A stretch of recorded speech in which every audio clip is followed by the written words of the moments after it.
Okay, so I'm just waking up and this idea came to me because I'm having a little fantasy, right? A little conversation in my head about something.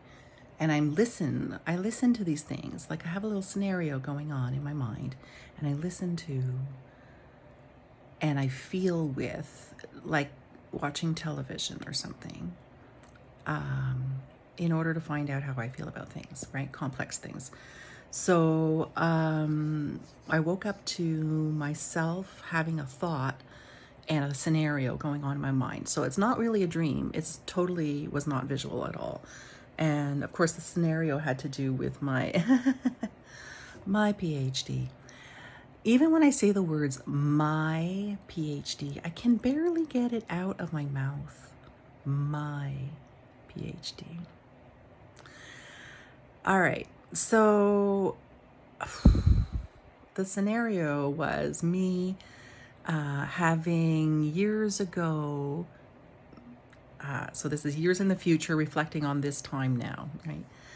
So pretending that this time now is years ago, I was in my mind in the future, reflecting back on this moment, and I was thinking about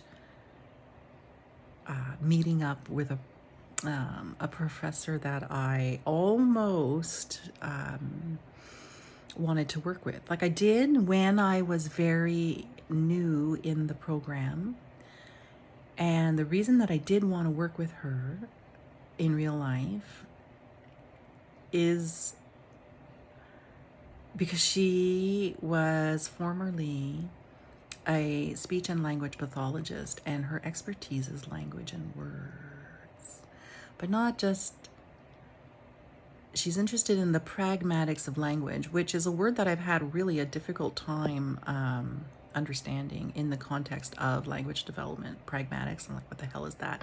Every language researcher is kind of like, pragmatics, what the hell is that? And pragmatics is really interesting, actually, because it's really at the root of communication and understanding one another, right? And language is about, it's social. All right, so in my fantasy, I had gone back to see her, and we were talking about this time now and why I hadn't pursued, or why I had let the PhD drop. And I came out with telling her the reason why. See, and this is why it's so important to listen to one's thoughts every now and again, especially when the ego, the personality, who's all involved in the scenario, is not aware that the listener is really awake, right? So the ego kind of lets go and has, the mice will play when the cat's away. So the watcher consciousness, the enlightened, connected to the flow of energy in the universe, who is very calm and absolutely chill with all the things that are happening, because it's just a bigger perspective, So that person listens in to my everyday self who has fits. It gets very complicated about things. And what this person said, this everyday person, came out with wisdom because she was in my fantasy and didn't realize that I had woken up enough to listen. She's very sneaky, myself. I will only be myself in my dreams. Anyway, so what she said, what I said, message from my deepest self is that I didn't pursue the PhD because of PDA, pervasive demand avoidance, which fundamentally is my way of saying, I can't do it. If I have to do it, I have to be free. And I was having a conversation with this professor because I wanted to write a paper with her and just continue my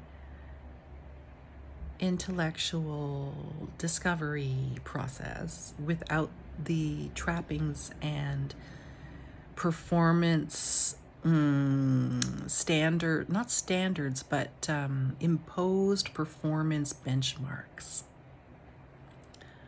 that academia imposes.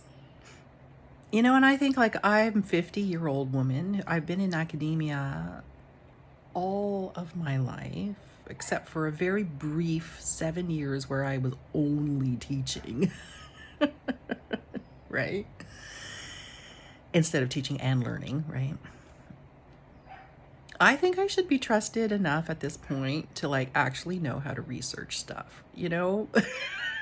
And because of my demand avoidance, which is different from pride and stubbornness, it is an undeniable need for autonomy. I'll do it my way, in my time, and get there when I get there. I'll do this when I do this. And it's not stubborn. It is simply grounded within what is good for me. I'm the only one who knows how I feel from moment to moment, and I am managing this body on earth in moment to moment because it's heavy. It's a lot to carry. Not only is my lifetime's worth of experiences a lot to carry, but the body that I'm in that had these experiences that creates my consciousness and my moment-to-moment awareness. This instrument needs care, and only I can give it that care. And so I cannot have other demands on my time because, oh, there's a beautiful little sparrow in the window. I just saw it. It flew there. It looked at me and it flew away. All right, well, thank you, God. Had another message. This is it. I need to do it my own way because I have to respect my body. And it's not, it doesn't have to be any anger about it, really. I can let all of that go. It is really fundamentally about me. I don't fit there, and I don't want to fit there, and I don't intend to fit there after, and I'm walking away. Am I? I am. I think I'm walking away. Again, everything I ask for, they give me, but I don't know if they can give me my fundamental autonomy. I don't know if they can give me that because I don't think anybody can give me that. And I think that, okay, so maybe the struggle is also within me. Layers and layers. Okay, I'll think about that some more now. Let us have coffee with cinnamon. I know it's not like artistic, but it's so good.